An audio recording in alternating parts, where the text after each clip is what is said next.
প্রত্যেকটা দিন সকালে অনেক আশা নিয়ে ঘরের দরজা খুলি আর ভাবি আজকে মনে হয় রৌদ্র বেরোবে, আজকে মনে হয় চারিদিকটা রৌদ্র ঝলমল দেখতে পাবো। কিন্তু লাস্ট এক সপ্তাহ হলো তা তো হয় না, বরঞ্চ দিন দিন ঠান্ডাটা আরও বেড়েই যাচ্ছে। তার সঙ্গে আজকে কিন্তু সকালে বৃষ্টির মতো ঝিরিঝিরি কুয়াশাও পড়ছে। ক্যামেরাতে বোঝা যাচ্ছে না, কিন্তু খালি চোখে দেখলে বোঝা যাচ্ছে।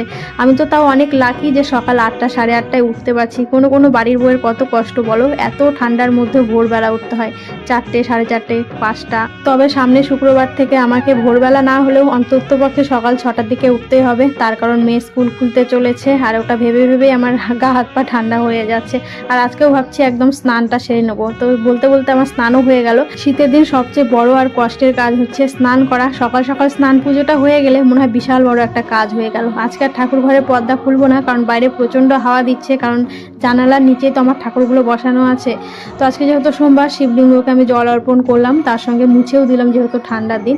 আর কালকে 3টে ধুতরা ফুল ফুটেছিল, তার মধ্যে একটা তুলে পুজো দিয়েছিলাম আর দুটো কিন্তু গাছেই রেখেছিলাম। যেহেতু ঠান্ডার দিন তো সেই জন্য কিন্তু ফুলগুলো বাসি হয়নি, ভালোই ছিল। তো পুজো কমপ্লিট করে ঘরে এসে সোয়েটারটা পরে নিচ্ছি, কারণ ঠান্ডাতে আর পারা যাচ্ছে না। হাতগুলো গুটিয়ে নিলাম, কারণ এখন তো লেগে পড়তে হবে সংসারের কাজে।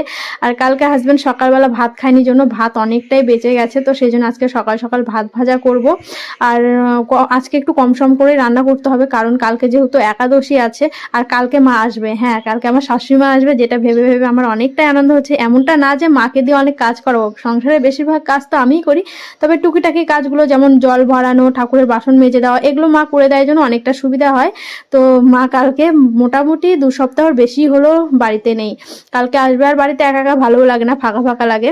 তো বেশ ভালোই লাগছে। এদিকে দেখো ভাত ভাজা কমপ্লিট করে নিলাম। আর হাজবেন্ড গেছিল বাজারে, রুই মাছ এনেছে। ভাত ভাজার সঙ্গে এক টুকরো হচ্ছে মাছও ভেজে দিলাম, তাহলে খেতে বেশ ভালো লাগবে। এবার গরম গরম ওকে দিয়ে দিচ্ছি, খাওয়া দাওয়া করে কিন্তু ও দোকানে বেরিয়ে যাবে।